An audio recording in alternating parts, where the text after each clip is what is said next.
बोली देवादिदेव 1008 महावीर भगवान की जय।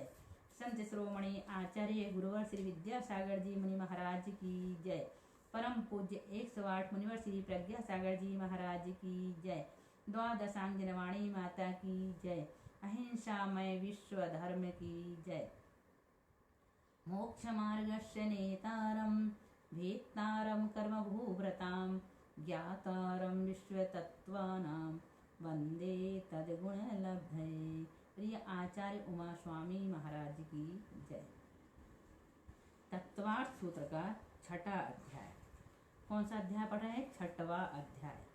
खोल कर रख लें अपनी अपनी पुस्तक और ध्यान से देखें। इस छठे अध्याय में आश्रव तत्व का वर्णन किया गया है और कुल 27 सूत्र हैं। कितने सूत्र इसमें? 27। किस विषय का वर्णन है? आश्रव तत्व का। तत्व कितने होते हैं? 7। कितने होते हैं? 7। तत्व कहते किसे हैं? वस्तु स्वरूप के कथन करने को तत्व कहते हैं और तत्व 7 होते हैं। जीव, अजीव, आश्रव, बंध, संवर, नृद्रा और मोक्ष, ये 7 तत्व होते हैं। हमने पहले अध्याय से चौथे अध्याय तक जीव तत्व को पढ़ा। 5वें अध्याय में हमने अजीव तत्व को पढ़ा। आज हम आश्रव तत्व के बारे में पढ़ेंगे छठे अध्याय में, जिसमें कुल कितने सूत्र हैं? 27। कितने हैं? 27। देखो ध्यान से। आश्रव तत्व का वर्णन। योग के भेद व स्वरूप। योग के भेद व स्वरूप। काय वांग मनः कर्म योगः। सूत्र देखना। काय वांग मनः कर्म योगः। काय वचन और मन, वांग मन से बोले तो वचन और मन की क्रिया को योग कहते हैं। अर्थात मन वचन काय की क्रिया को योग कहते हैं। काय वचन और मन के द्वारा आत्मा के प्रदेशों में जो हलन चलन होता है उसे योग कहते हैं। और योग कितने होते हैं? 3। कौन से? काय योग, वचन योग और मन योग, या मन योग, वचन योग और काय योग, कैसा भी बोल सकते हैं। अभी हमने थोड़ी देर पहले आपको 24 खाना में बताए थे इस काय योग के बारे में। अब हम इसे तत्व सूत्र में बताते हैं। तो काय योग किसे कहते हैं? काय के निमित्त से आत्मा के प्रदेशों में जो हलन चलन होता है उसे काय योग कहते हैं। वचन के निमित्त से आत्मा के प्रदेशों में जो हलन चलन होता है उसे वचन योग कहते हैं। और मन के निमित्त से आत्मा के प्रदेशों में जो हलन चलन होता है उसे मन योग कहते हैं। इस प्रकार से इन तीनों योगों की उत्पत्ति में वीरंतराय कर्म का क्षयोपम कारण है। अब आगे सूत्र कहते हैं आश्रव का स्वरूप। आश्रव किसे कहते हैं? तो स आश्रवः। स आश्रवः वह 3 प्रकार का जो योग ऊपर बताया गया है वह योगी आश्रव है। वह योगी, ऊपर जो योग की चर्चा की गई है, हमने एक बार और बताया था कि सूत्र एक दूसरे से कनेक्ट रहते हैं, है ना। तो अगर नीचे उन्होंने सूत्र दिया है और ऊपर की बात वो कर रहे हैं तो इसके पहले जो सूत्र आया है उसकी ही बात यहाँ पर की जा रही है। तो यहाँ पर कह रहे हैं कि ऊपर जो योग की चर्चा की गई है वह 3 प्रकार का योग ही आश्रव है।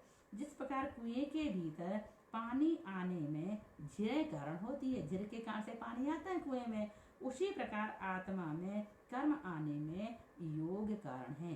योग के कारण से ही आत्मा में कर्म आकर चिपकते हैं। कर्मों के आने के द्वार को आश्रव कहते हैं। यद्यपि लोग आश्रव के होने के कारण हैं, तथापि यद्यपि योग आश्रव के होने में कारण है, तथापि सूत्र में कारण कार्य का उपचार कर उसे आश्रव रूप कह दिया है। जैसे प्राणों की स्थिति में कारण होने से अन्य ही को प्राण कह देते हैं। यहाँ पर उदाहरण अच्छी तरह से बता दिए। अब देखो तीसरा नंबर का सूत्र है योग के निमित्त से आश्रव के भेद। शुभः पुण्यस्य शुभः पापस्य। शुभः पुण्यस्य शुभः पापस्य। शुभ योग पुण्य कर्म के आश्रव में और अशुभ योग पाप कर्म के आश्रव में कारण है। शुभ पुण्य कर्म के और अशुभ पाप कर्म के आश्रव में कारण है। अर्थात शुभ योग से पुण्याश्रव होता है और अशुभ योग से पापाश्रव होता है। शुभ योग किसे कहते हैं? शुभ परिणामों से रचे हुए योग को शुभ योग कहते हैं। जैसे अरिहंत भक्ति करना, जीवों की रक्षा करना, ये क्या है, साधु संगति करना, ये सब शुभ योग है। अशुभ योग किसे कहते हैं, अशुभ परिणामों से रचे हुए योग को अशुभ योग कहते हैं, जैसे जीवों की हिंसा करना, झूठ बोलना आदि, है ना। पुण्य किसे कहते हैं, जो आत्मा को पवित्र करे उसे पुण्य कहते हैं, और पाप जो आत्मा को अच्छे कार्यों से बचाए, दूर करे, उसे पाप कहते हैं। अर्थात जो आत्मा को पतित करे उसे पाप कहते हैं। अब स्वामी की अपेक्षा आश्रव के भेद। स कषाया कषायो सांप्रदायिक पथियो, वह योग कषाय सहित जीवों के सांप्रदायिक आश्रव और कषाय रहित जीवों की इरियापथ आश्रव का कारण है। देखो बहुत अच्छे से सुनना ध्यान से। वह योग स कषाय कषाय सहित, वह योग कषाय सहित जीवों के सांप्रदायिक, और इरिया पद्धति है ना, सांप्रदायिक एरिया केरिया, तो इरिया निकलता उससे, तो वह योग कषाय सहित जीवों के सांप्रदायिक आश्रव और कषाय रहित, अकषाय मीन्स कषाय रहित जीवों के इरियापथ आश्रव का कारण है। कषाय जो आत्मा को कषे, अर्थात चारों गतियों में भटका कर दुख देवे, उसे कषाय कहते हैं, जैसे क्रोध, मान, माया, लोभ, ये कषाय ही तो है। सांप्रदायिक आश्रव किसे कहते हैं, इस आश्रव का संसार ही प्रयोजन है, उसे सांप्रदायिक आश्रव कहते हैं। इरियापथ स्थिति और अनुभाग रहित कर्मों के आश्रव को इरियापथ आश्रव कहते हैं। इरियापथ आश्रव 11वें से 13वें स्थान तक के जीवों के होता है। कहाँ का होता है, 11वें से 13वें तक, और उसके पहले स्थानों में सांप्रदायिक आश्रव होता है। 14वें स्थान में आश्रव का सर्वथा अभाव हो जाता है। सांप्रदायिक आश्रव के भेद। इंद्रिय कषाय व्रत क्रिया पंचचतुपंचविंशति संख्या पूर्वस्य भेदा। इंद्रिय कषाय व्रत क्रिया पंचचतुपंचविंशति संख्या पूर्वस्य भेदा। देखो, इंद्रिय स्पर्शन आदि 5 इंद्रिया, क्रोध आदि 4 कषाय, हिंसा आदि 5 अव्रत और सम्यक्त आदि 25 क्रियाएं। इस तरह से सांप्रदायिक आश्रव के 39 भेद हैं। इंद्रिय कषाय व्रत क्रिया पंचविंशति संख्या पूर्वस्य भेदा। इस तरह कितने भेद हो गए सांप्रदायिक आश्रव के, 39, अर्थात इन सब 39 भेदों के द्वारा सांप्रदायिक कर्म का आश्रव होता है। 25 क्रियाएं कौन सी हैं, ये सूत्र थोड़ा सा गलत हो गया, इसे हम 2-3 बार पढ़ दिए, अब सही हो गया है। इंद्रिय कषाय व्रत क्रिया पंचविंशति संख्या पूर्वस्य भेदा। देखो, स्पर्शन आदि 5 इंद्रियां, क्रोध आदि 4 कषाय, हिंसा आदि 5 अव्रत, सम्यक्त आदि 25 क्रियाएं। इस तरह सांप्रदायिक आश्रव के 39 भेद हैं, अर्थात इन सब 39 भेदों के द्वारा सांप्रदायिक कर्म का आश्रव होता है। अब ये 25 क्रियाएं कौन सी हैं, ये बड़े काम की, इसलिए इसको ध्यान से सुनना। सम्यक्त को बढ़ाने वाली क्रिया को सम्यक्त क्रिया कहते हैं। मिथ्यात्व को बढ़ाने वाली क्रिया को मिथ्यात्व क्रिया कहते हैं, जैसे कुदेव पूजन आदि। शरीर आदि से गमनागमन रूप प्रवृत्ति करना सो प्रयोग क्रिया है। संयमी का असंयम के सम्मुख होना समाधान क्रिया है। गमन के लिए जो क्रिया होती है उसे इरियापथ क्रिया कहते हैं। क्रोध के बस से जो क्रिया होती है वह प्रदोष की क्रिया है। दुष्टता पूर्वक उद्यम करना सो काय की क्रिया है। हिंसा के उपकरण तलवार आदि का ग्रहण करना सो अधिकरण क्रिया है। जीवों के दुख उत्पन्न करने वाली क्रिया को पारितोषिकी क्रिया कहते हैं। आयु, इंद्रिय आदि प्राणों का वियोग करना प्राणातिपातनी क्रिया है। राग के वशीभूत होकर मनोहर रूप देखना सो दर्शन क्रिया है। राग के वशीभूत होकर वस्तु का स्पर्श करना स्पर्शन क्रिया है। विषयों के नए नए कारण मिलना प्रातकी क्रिया है। स्त्री पुरुष अथवा पशुओं के बैठने तथा सोने आदि के स्थान में मल मूत्रादि क्षेपण करना समानुपात क्रिया है। बिना देखी सूधी हुई भूमि पर उठना बैठना अनाभोग क्रिया है। लोभ से वशीभूत होकर दूसरे के द्वारा करने योग्य क्रिया को स्वयं करना स्वहस्त क्रिया है। पाप को उत्पन्न करने वाली प्रवृत्ति को भला समझना निसर्ग क्रिया है। पर के किए हुए पापों को प्रकाशित करना निदारण क्रिया है। चारित्र मोहिनी कर्म के उदय से शास्त्रोक्त आवश्यक आदि क्रियाओं के करने में असमर्थ होकर उनका अन्यथा निरूपण करना सो आज्ञा व्यापाद की क्रिया है। प्रमाद अथवा ज्ञान के वशीभूत होकर आगमोक्त क्रिया में अनादर करना अनाकांक्षा क्रिया है।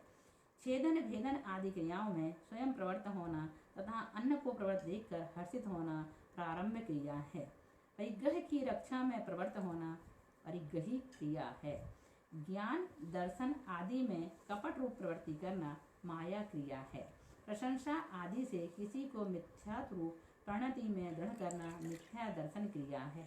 चारित्र मोहिनी के उदय से त्याग रूप प्रवृत्ति नहीं होना अप्रत्याख्यान क्रिया है। इस प्रकार सांप्रदायिक आश्रव की ये जो यहाँ पर 25 क्रियाएं बताई जा रही हैं वो हमारे बड़े काम की हैं। जब हम 10 लक्षण प्रवचन करने बाहर जाते हैं तब उस समय हमको इस तत्वार्थ को पढ़ाने के लिए 1 या 1.5 घंटे मिलते हैं। उस समय हमसे सबसे ज़्यादा खुलासा इन 25 क्रियाओं का ही करते हैं, क्योंकि इसकी जानकारी होना बहुत जरूरी है। आचार्य श्री कहते हैं कि हर समय छठे अध्याय को पढ़ते रहना चाहिए, क्योंकि छठे अध्याय में आश्रव की चर्चा की गई है। यदि हम उसे अच्छी तरह से पढ़ेंगे समझेंगे तो आते हुए कर्मों को रोक सकेंगे। इसलिए कोशिश करना कि छठे अध्याय का हमेशा पाठ करना, उसका अर्थ लगाना, उससे संबंधित जो गलतियां अभी तक हम करते चले आ रहे हैं उन गलतियों से को करने से बचना।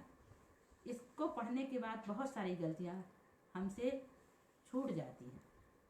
तो ये छठा अध्याय बहुत ही अच्छा अध्याय है, इसको हमेशा पढ़ते रहा करो।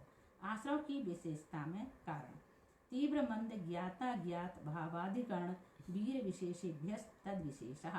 तीव्र भाव, मंद भाव, ज्ञात भाव, अज्ञात भाव, अधिकरण विशेष और वीर विशेष से आश्रव में विशेषता हीनाधिकता होती है। तीव्र भाव अत्यंत बढ़े हुए क्रोधादि के द्वारा जो तीव्र रूप भाव होते हैं उनको तीव्र भाव कहते हैं। मंद भाव कषायों की मंदता से जो भाव होते हैं उसे मंद भाव कहते हैं। ज्ञात भाव यह प्राणी मारने के योग्य है, इस तरह जानकर प्रवृत्त होने को ज्ञात भाव कहते हैं। अज्ञात भाव प्रमाद अथवा ज्ञान से प्रवृत्ति करने को अज्ञात भाव कहते हैं। अधिकरण जिसके आश्रय अर्थ रहे उसे अधिकरण कहते हैं। वीर द्रव्य की स्वशक्ति विशेष को वीरी कहते हैं। ये आश्रव की विशेषता में कारण वाला सूत्र है। इसके साथ ही 7वां नंबर का सूत्र देखें। अधिकरणम जीवा जीवा। अधिकरण के भेद। अधिकरणम जीवा जीवा। अधिकरण के 2 भेद हैं, जीव और अजीव, अर्थात आश्रव जीव और अजीव दोनों के आश्रय है। जीवाधिकरण के भेद आद्यम संरंभ समारंभारंभ योग कृतकायितानुमत कषाय विशेष त्रिचतुष्टैकशः। आदि का जीवाधिकरण आश्रव संरंभ समारंभ आरंभ मन वचन काय रूप 3 योग कृतकायित अनुमोदना तथा क्रोधादि 4 कषायों की विशेषता से 108 भेद रूप है। आगे समझ में। आदि का आद्यम जीवाधिकरण आश्रव संरंभ समारंभ आरंभ, फिर योग मन वचन काय रूप 3 योग, फिर कृतकायित अनुमोदना रूप तथा क्रोधादि 4 कषायों की विशेषता से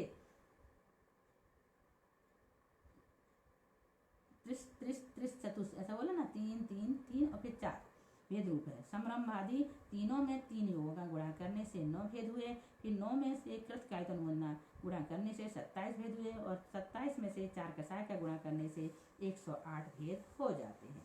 इसके जीवाधिकरण के। फिर संरंभ किसे कहते हैं? हिंसादि पापों के करने का मन में विचार करना संरंभ है। समारंभ हिंसादि पापों के कारणों का अभ्यास करना समारंभ है। आरंभ हिंसादि पापों के करने का प्रारंभ कर देना आरंभ है। कृत स्वयं करना कृत है। कायित दूसरों से कराना कारित है। अनुमत दूसरों के द्वारा किए हुए कार्य को भला समझना अनुमत है। इस प्रकार से 8वां सूत्र में जो जीवाधिकरण के भेद बताए हैं वहाँ पर हमने आपको बताया। अब इसके बाद अजीवाधिकरण के भेद कौन से हैं? 2 सूत्र और पढ़ लेते, 10 तक हो जाएंगे, है ना। देखो, निर्वर्तना निक्षेप संयोग निसर्गा द्वि त्रिभेदा परम। अजीवाधिकरण के भेद जीवाधिकरण के पढ़ लिए, अब अजीवादिगण के भेद पढ़ रहे हैं।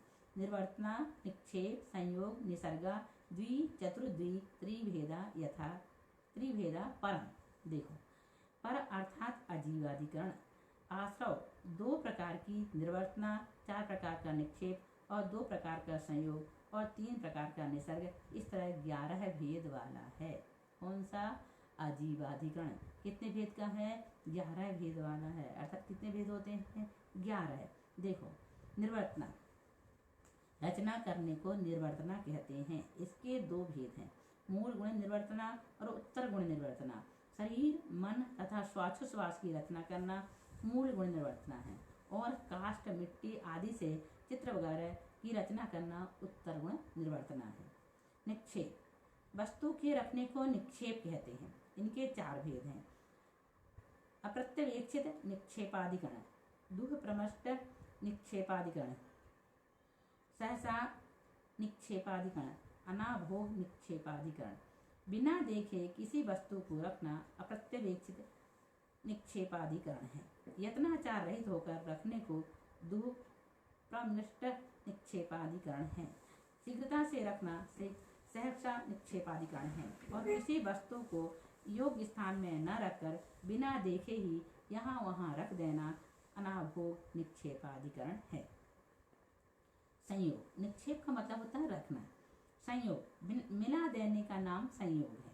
इनके 2 भेद हैं, भक्तपान संयोग, उपकरण संयोग। आहार पानी को दूसरे आहार पानी में मिलाना भक्तपान संयोग है और कमंडल आदि उपकरणों को दूसरे की पिच्छी आदि से पहुंचना उपकरण संयोग है। निसर्ग, प्रवर्तन को निसर्ग कहते हैं। इसके 3 भेद हैं, काय निसर्ग अर्थात काय को प्रवर्ताना, वांग निसर्ग अर्थात वचनों को प्रवर्ताना और मनो निसर्ग अर्थात मन को प्रवर्ताना। इस प्रकार से अजीवाधिकरण के 11 भेद हुए।